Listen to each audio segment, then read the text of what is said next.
यदि अभी तक आपने हमारे school to you YouTube channel को सब्सक्राइब नहीं किया तो सब्सक्राइब कर लें, बेल आइकन को क्लिक कर लें ताकि आपको नए वीडियो की अपडेट मिल सके और वीडियो को लाइक करना ना भूलें। Dear students, school to you educational YouTube channel में आपका स्वागत है, खैर मकदम है और वेलकम है।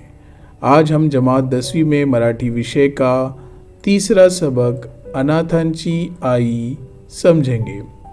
अनाथांची यानी यतीमों की, आई यानी माँ। पूरा तर्जुमा हुआ यतीमों की माँ। यहाँ पर लाइन लिखी हुई है, प्रस्तुत पाठात लेखिकेची प्रतिकूल परिस्थितीत ही शिकण्याची प्रचंड जिद्द दिसून येते। प्रस्तुत यानी पेश किए गए सबक में मुसन्निफ़ा की नाजुक हालात में भी तालीम हासिल करने की बहुत ज़्यादा ज़िद दिखाई देती है। इस सबक की जो मुसन्निफ़ा है वो ख़ुद सिंधुताई सपकाड़ है। सिंधुताई सपकाड़ जो आपको फ़ोटो में नज़र आ रही है, ये ख़ुद सिंधुताई सपकाड़ है और उसकी ये ख़ुद मुसन्निफ़ा है। तो शुरू करते हैं। मला लहानपणी सगळेजण चिंधी म्हणत। प्यारे बच्चों, हम लाइन बाय लाइन ट्रांसलेट करेंगे और साथ में जो मुश्किल लफ्ज़ आएंगे उसका तर्जुमा और मानी भी देखेंगे। मला लहानपणी सगळेजण चिंधी म्हणत। मुझे बचपन में सब लोग चिंदी कहते थे। चिंदी यानी कपड़े की जो चिंदी रहती है वही इसके मानी होंगे। बचपन में उन्हें यानी इनको चिंदी कहते थे। चिंदी अभिमान साठे ये इनका पूरा नाम है। अब चिंदी इनका नाम, अभिमान उनके अब्बू का नाम और ये साठे उनका सरनेम। माझा जन्म 14 नोव्हेंबर 1948 रोजी नवरगाव फॉरेस्ट येथे झाला। मेरा जन्म यानी पैदाइश नवंबर 1948 को नवरगाव फॉरेस्ट इस गांव में हुआ। माझ्या वडिलांना अन्याजी म्हणायचे। मेरे वालिद को लोग अन्यायजी कहते थे, अन्याजी। आमचे घर छोटे से पण छान होते। हमारा घर छोटा सा लेकिन बहुत अच्छा था। अंगनात गुरं गाई म्हशी होते।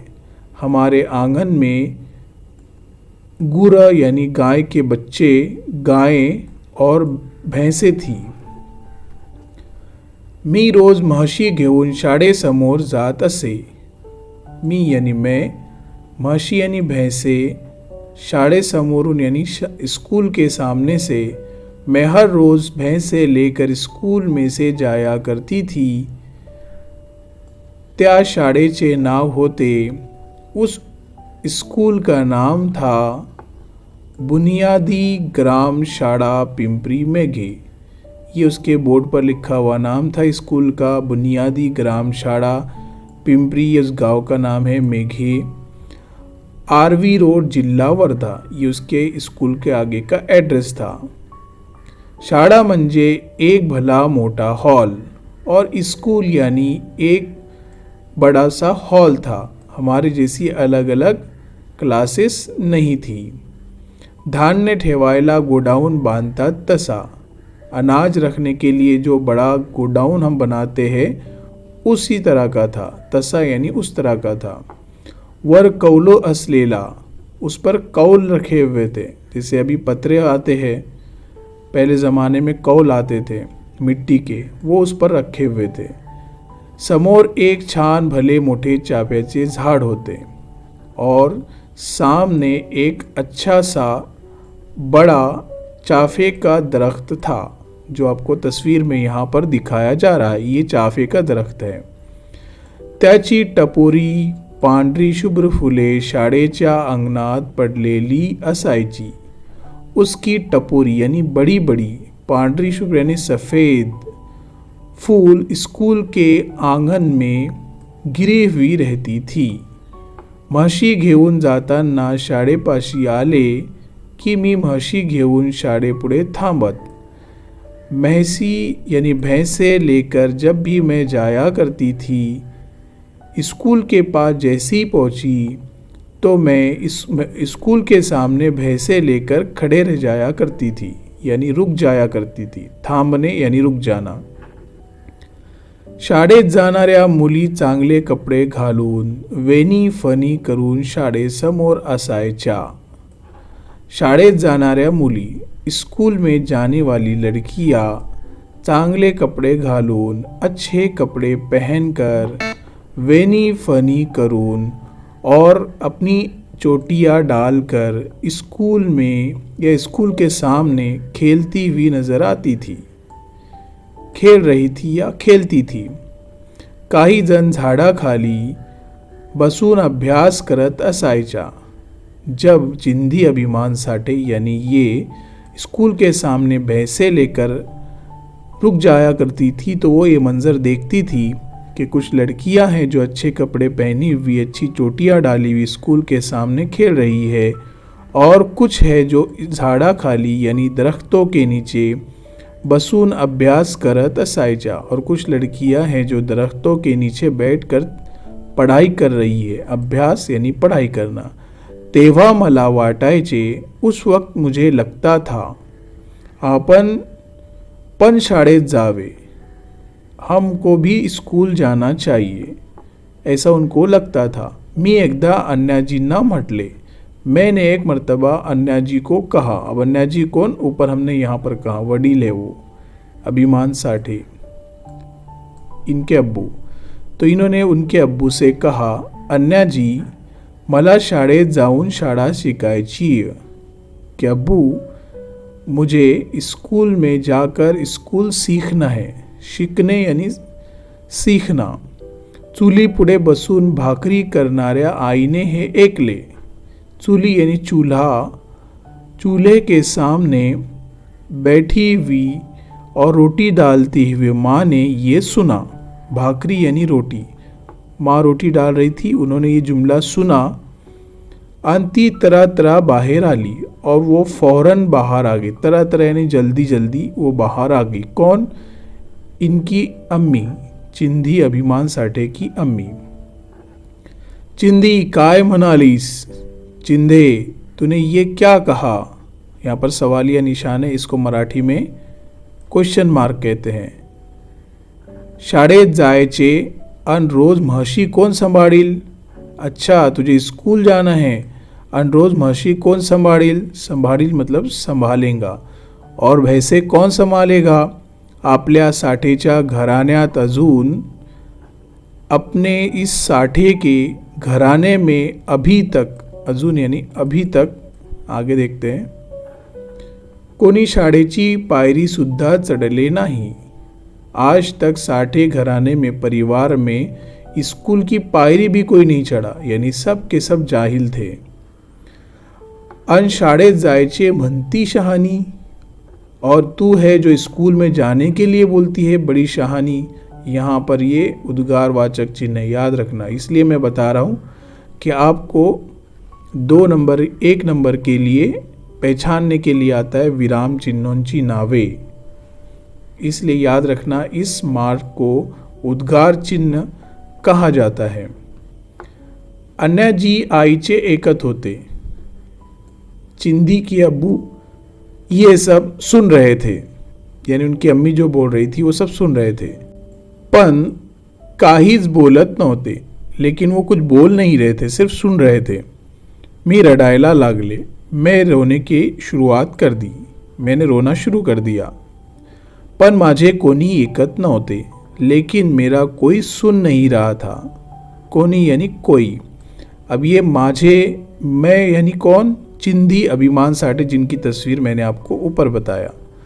मेरा कोई सुन नहीं रहा था, माझे वडील म्हणाले, मेरे अब्बू कहने लगे। वडील यानी अब्बू, म्हणाले यानी कहा। मेरे अब्बू ने कहा, गप्प बस, खामोश रहे, त्यांना कुणी रडलेले आवडत नसे।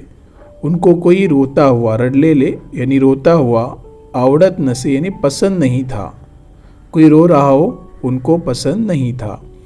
माझे वडील अभिमान साठे, मेरे अब्बू का नाम अभिमान साठे था। नावाप्रमाणेच अभिमान वाटावा असे ते होते।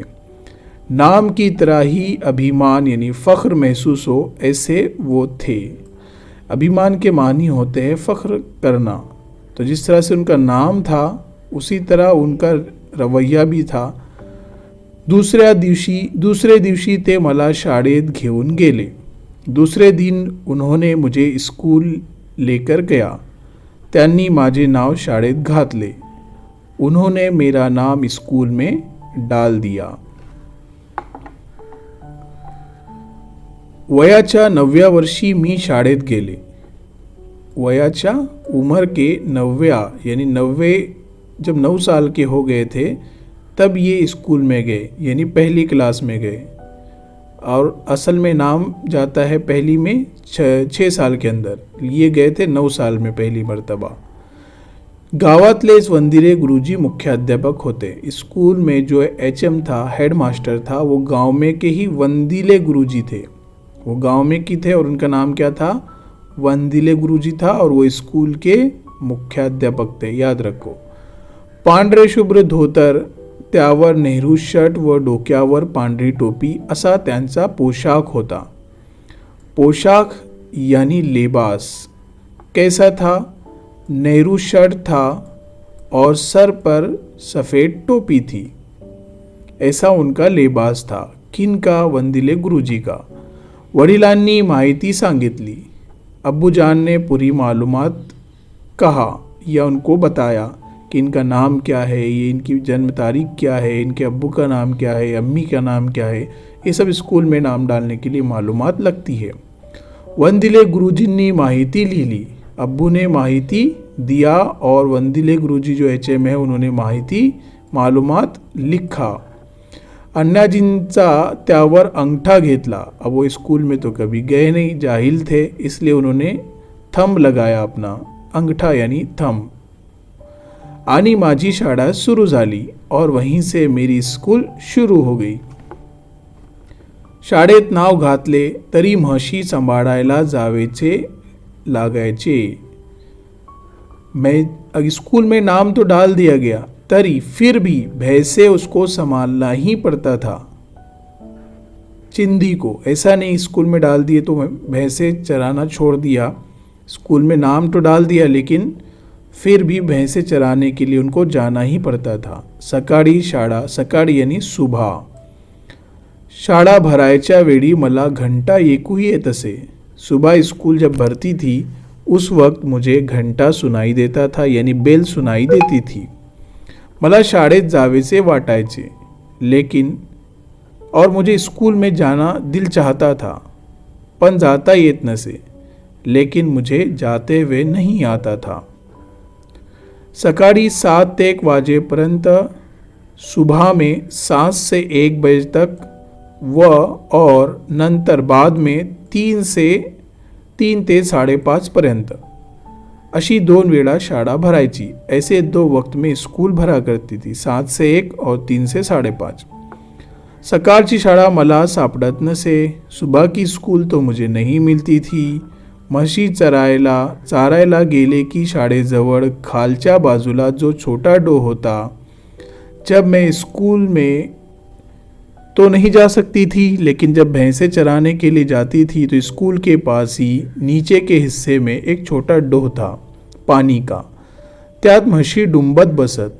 उसमें भैंसे डूबते रहती थी. भैंसों को पानी बहुत पसंद है. जब वो पानी में चले जाती तो जल्दी नहीं निकलती. मग मी तास 2 तास निवांत होत असे.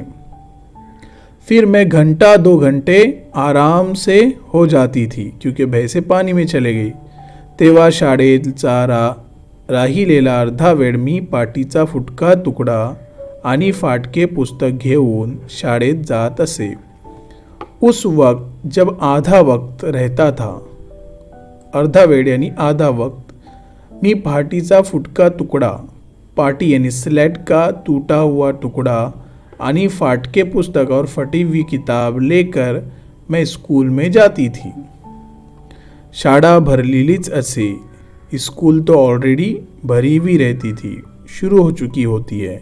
काही मुले मोठमोठ्याने 1-2 असे पाडे सुरत म्हणत असायची. कुछ लड़के या बच्चे रहते हैं जो बड़े बड़े में 1-2 ऐसे पाड़े अपने सुर में आवाज़ में पढ़ते रहती थी. तिसरी आणि चौथीला वंदिले गुरुजी शिकवत. तीसरी और चौथी को जो है वंदिले गुरुजी सिखाते थे. अभी वंदिले गुरुजी कौन है जो हमने यहाँ पर देखा, ये मुख्याध्यापक थे. और ये मुख्याध्यापक को तो थे लेकिन तीसरी और चौथी को भी पढ़ाते थे. तर पहिली दुसरीला कांबळे गुरुजी शिकवत और पहली और दूसरी को कांबळे गुरुजी सिखाते थे. ये दूसरे टीचर का नाम है जो पहली और दूसरी को पढ़ाते थे. अब आगे हम देखेंगे. 4 कोपऱ्यात 4 वर्ग अशी रचना असे. एक बड़ा हॉल था, हमने पहले ही पढ़ा. अब 4 कोने होते हैं हॉल में, तो 4 कोनों में 4 क्लासेस भरती थी. अलग अलग क्लासेस नहीं थी. ऐसी स्कूल की क्लासों की बनावट थी. रचना यानी बनावट. असे मी वर्गात गेले की मुले मुली म्हणत.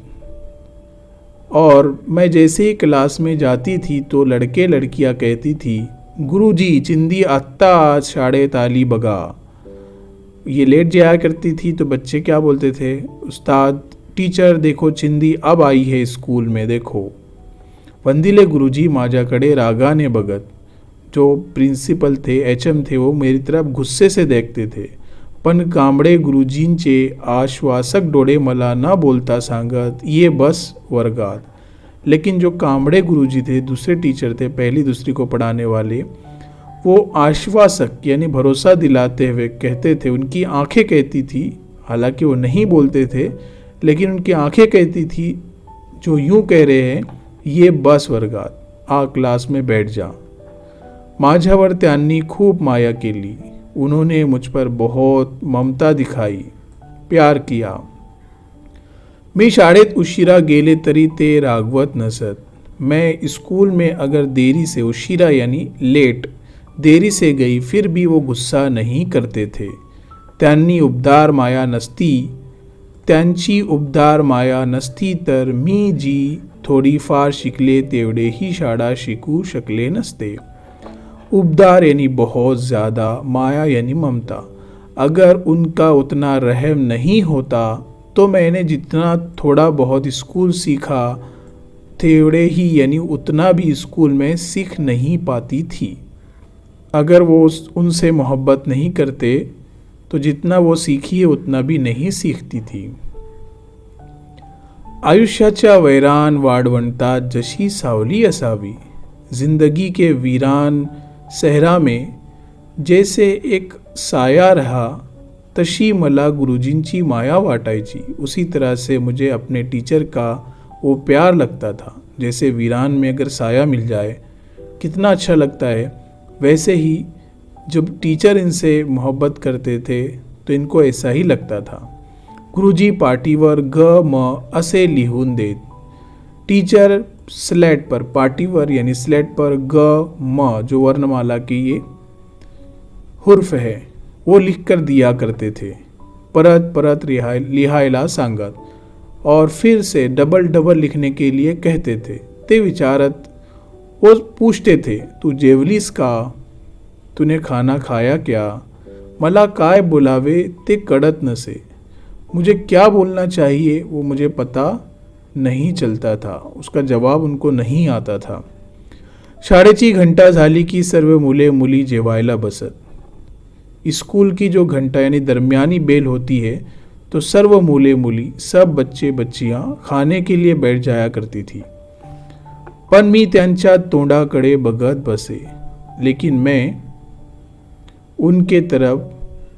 उनके मुंह की तरफ देखा करती थी. इनके पास खाने के लिए कुछ नहीं रहा करता था. पोटात भूक लागलेली असे.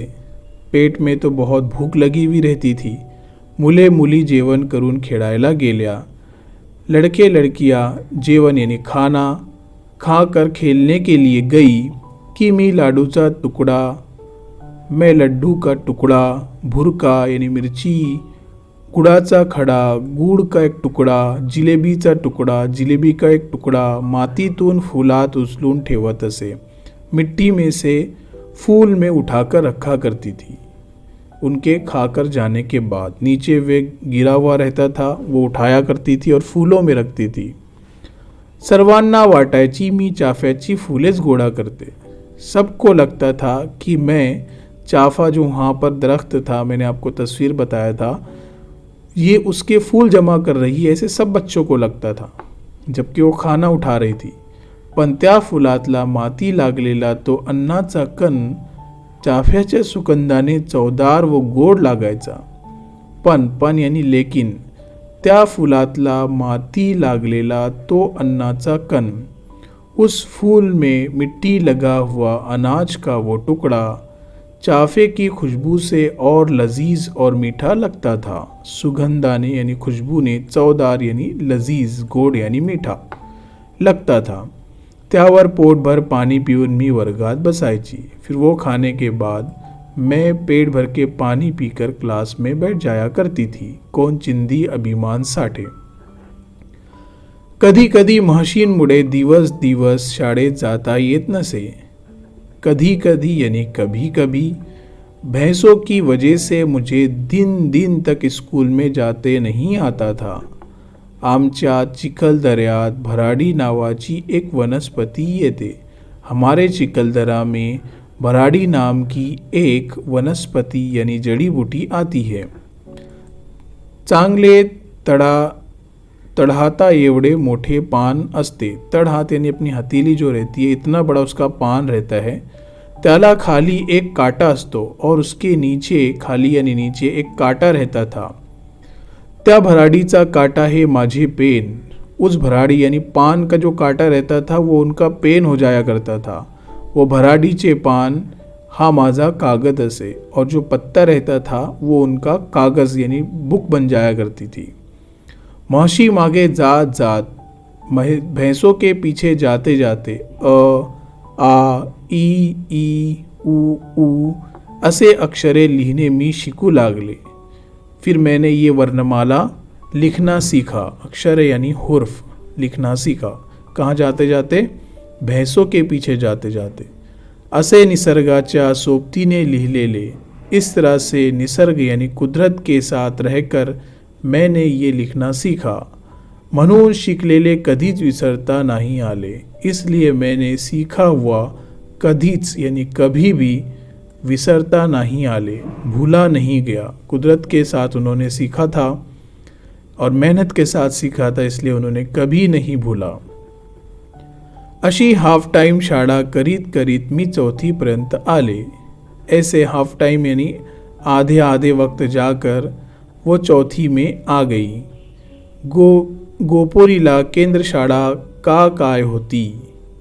गोपुरी वहाँ का एक गांव का नाम है। वहाँ पर केंद्र शाळा यानी 4थी के बाद की जो स्कूल थी, शायद वो वहाँ पर थी। तिथे 4थीची परीक्षा होती। वहाँ पर हमारी 4थी की क्लास एग्ज़ाम था। परीक्षा यानी एग्ज़ाम। मी पास झाले। फिर मैं वहाँ से पास हो गई 4थी क्लास में। शाळेत रिज़ल्ट आणायला गेले और स्कूल में मैं अपना रिज़ल्ट लाने के लिए गई। तर वंदिले गुरुजी म्हणाले, तो मुझे वंदिले गुरुजी ने कहा, जो यहाँ के एचएम थे, चिंदे तू पास झालीस। चिंदी, अब तू पास हो गई। आता चिंदी नावाची चिमणी उडून जाणार। अब चिंदी नाम की जो चिड़िया है, चिमनी यानी चिड़िया, उड़ जाने वाली है। ऐसे एचएम ने कहा। हालांकि उनसे नफ़रत नहीं करते थे, क्योंकि वो एचएम थे, इसलिए उनको सख्त मिजाज रहना पड़ता था। जब जा रही थी स्कूल छोड़कर, तो उन्होंने कहा कि देखो, चिंदी नाम की चिड़िया उड़कर चले जाने वाली है। मी तो कागद घेऊन बाहेर पडले, पण पुन्हा वळून वळून शाळेकडे पाहत होते। मैंने वो कागज़, वो कौन सा कागज़? रिज़ल्ट का कागज़ लेकर बाहर निकली, लेकिन पुनः वड़ून वड़ून फिर पलट पलट कर स्कूल की तरफ देखती थी। होता, होती और होते, इसके मानी होते हैं था, थी, थे। त्या भिंतीवर चुन्यांनी लिहिलेली बुनियादी ग्राम शाळा पिंपरी मेघे ही अक्षरे पुसट पुसट होत होती। वहाँ पर जो दीवार पर लिखा हुआ था, वो भी चूने से लिखा हुआ था, वाइट चूने से, बुनियादी ग्राम शाळा पिंपरी मेघे, ही अक्षरे पुसट पुसट होत होती। अब वो लाइट होती जा रही थी, वो सिर्फ हुर्फ मिटते जा रहे थे। त्यावरची शाई आसवांच्या त्या पाण्यात कागदभर पसरत होती। त्यावरची शाई, उसके ऊपर की जो स्याही थी, आसवांच्या त्या पाण्यात आंसुओं के उस पानी में कागज भर पसरत होती, यानी पत्ते पर या बुक के पेज पर गिर रही थी। अशी माझी शाळा, इस तरह की मेरी स्कूल।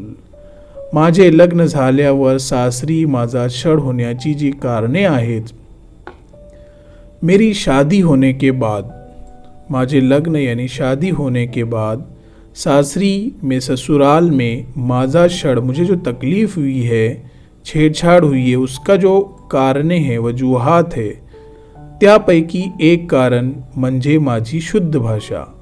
जो मुझे छेड़ा जाता था, सताया जाता था मेरे ससुराल में, उसमें जो वजूहात है, उसमें की एक वजूहात ये थी कि मैं शुद्ध भाषा बोलती थी, यानी अच्छी लैंग्वेज बोलती थी, क्योंकि ये स्कूल में गए थे ना, बाकी सब तो जाहिल थे। दूसरे कारण माझे वाचन, और दूसरी वजह थी मुझे छेड़ने की, वो मेरी पढ़ाई थी। मुझे पढ़ना बहुत पसंद था। वाचन यानी पढ़ना। माझ्या सासरी शिक्षणाचा गंध नव्हता, गंध ही नव्हता। मेरे ससुराल में तालीम की थोड़ी बू भी नहीं थी, यानी सब के सब जाहिल थे। सासरचे लोग अशिक्षित, ससुराल के सब लोग जाहिल अशिक्षित थे। अक्षर शत्रुच, मान लो वो हुर्फ के दुश्मन थे। हुर्फ, अक्षर शत्रु और अशिक्षित ये दोनों समानार्थी शब्द है, यानी हम मानी अल्फाज है, दोनों के मानी एक ही होते हैं, जाहिल, बेतालीम याफ्ता। त्यांना काहीही वाचता येत नसल्यामुळे, उनको कुछ भी पढ़ते हुए नहीं आने की वजह से, त्यांच्या समोर मी, उनके सामने मैं, वाचायला कागद हातात घेतला, पढ़ने के लिए हाथ में कागज़ लिया कि त्यांच्या कपाळाला आठ्या पडायच्या। जैसे ही मैंने पढ़ने के लिए हाथ में कागज़ लिया, उनके कपाड़ यानी पेशानी पर झुर्रियाँ पड़ जाया करती थी, यानी इनको वो गुस्से से देखा करते थे। पुढे पुढे मी चोरून वाचायला लागले। फिर जब मुझे तकलीफ़ होने लगी, फिर आगे आगे मैं चोरी से पढ़ने लगी।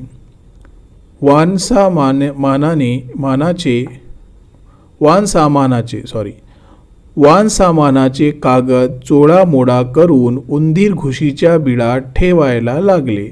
फिर मैं वान सामान, जो किराना सामान के जो कागज़ आते हैं, बिल आते हैं, वो सब, जैसे रद्दी आती है ना, न्यूज़पेपर में कुछ बांध कर आता है, वो सब कागज़ चोड़ा बोड़ा करके, यानी चोला बोला करके, वो जहाँ पर चूहे और घूस छुपे रहते हैं, उनके बिल में रखने लगी। एकदा गदिमांची एक कविता छापलेला एक कागद सापडला। गदिमान, ये गदीम जो है एक शायर है, उनकी कविता छपी हुई एक कागज़ इनको मिला किराना सामान लाते हुए, और वो शेर था, माऊलीच्या दुग्धापरी आले मृगाचे तुषार, भुकेजल्या तान्यासम तोंड पसरी शिवार। यानी माऊलीच्या दुग्धापरी आले मृगाचे तुषार, माऊली है, उनके दामन में मृग यानी मोर का जो तुषार आया हुआ है, और भूखे हुए और प्यासे के सामने पूरा शिवार यानी पूरा इलाका आ गया है। ये इसका शॉर्ट में ट्रांसलेशन है। ये उन्होंने पढ़ा। मी वाचनाची भूकेली होतेच, मैं तो पढ़ाई की भूकी थी ही। गदिमांच्या या ओळी मला भुरड़ घालत होत्या। और गदीम जो ये है, गदीम शायर, गदीम की इनकी जो लाइनें हैं, ओड़ी यानी लाइन, वो मुझे बार बार भुरड़ घालत होत्या, मुझे जज्बा दिला रहे थे। त्या दिवशी घरात बरीच गर्दी होती। उस दिन घर में बहुत ज़्यादा भीड़ थी, शायद कोई प्रोग्राम होगा। त्यामुळे घरापासून दूर जाऊन एका मोठ्या दरात बिळात तो कागद ठेवला, जिसकी वजह से, गर्दी यानी भीड़ की वजह से, मैंने घर से दूर जाकर वो एक बड़े बिल के अंदर छुपाकर रखा। ठेवला यानी रखा। मात्र हाताला मुंगूस चावला, लेकिन हाथ को मुंगूस, जो सांप का दुश्मन होता है, वो उनको काट लिया। कवितेतील मुरुगाच्या तुषावर माझ्या रक्ताची धार शुरू झाली. जो नज़म में का मुरुगा तुषार ये लफ्ज़ है इतना यहाँ पर, इस पर मेरे खून की धार शुरू हो गई. जणू माझ्या अडचणीवर माझा ज्ञान ऋतूचा अभिषेक झाला. ऐसा लग रहा था जैसे मेरे मसलों पर मेरे इल्म का बारिश होने लगी, यानी इस्तकबाल होने लगा. मला वाचनाची इतकी आतून ओढ का असावी? मुझे पढ़ाई की अंदर से इतनी दिलचस्पी क्यों होना चाहिए या क्यों है? मी प्रवाहाच्या उलट वाहत असल्यामुळे, मैं बहाव के उलट दिशा में होने की वजह से, असल्यामुळे होने की वजह से, बहाव की उलट दिशा में यानी घर में के सब जाहिल है और ये पढ़ने के लिए बेचैन है, तो उलट दिशा में बह रही थी. मला हा त्रास होता, उसकी वजह से मुझे ये तकलीफ़ हो रही थी. अब आगे.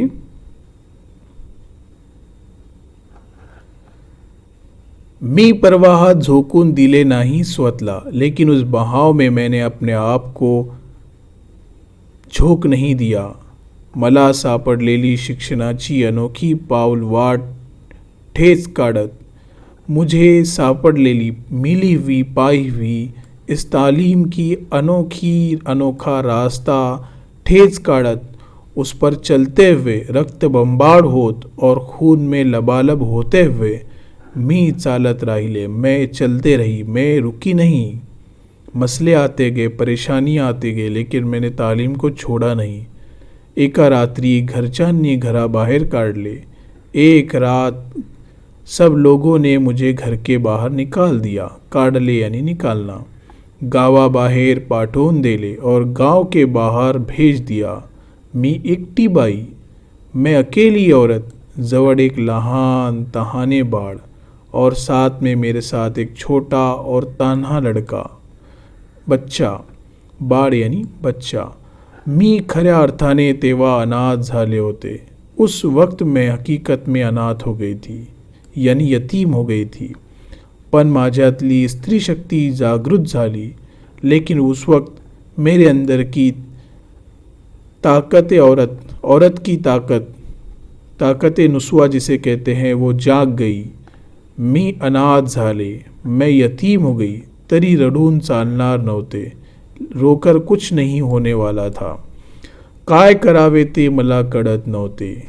क्या करना चाहिए मुझे पता नहीं चल रहा था. कळणे यानी पता चलना. पर निश्चयाने ठरवले, लेकिन मैंने पक्के इरादे से तय कर लिया. निर्धार केला, पक्का इरादा करना. निश्चय यानी इरादा, ठरवले यानी तय करना, निर्धार यानी पक्का इरादा करना. मैंने तय किया, उसको फिर पक्का इरादा किया. आपण अनाथ राहायचे नहीं. क्या तय किया?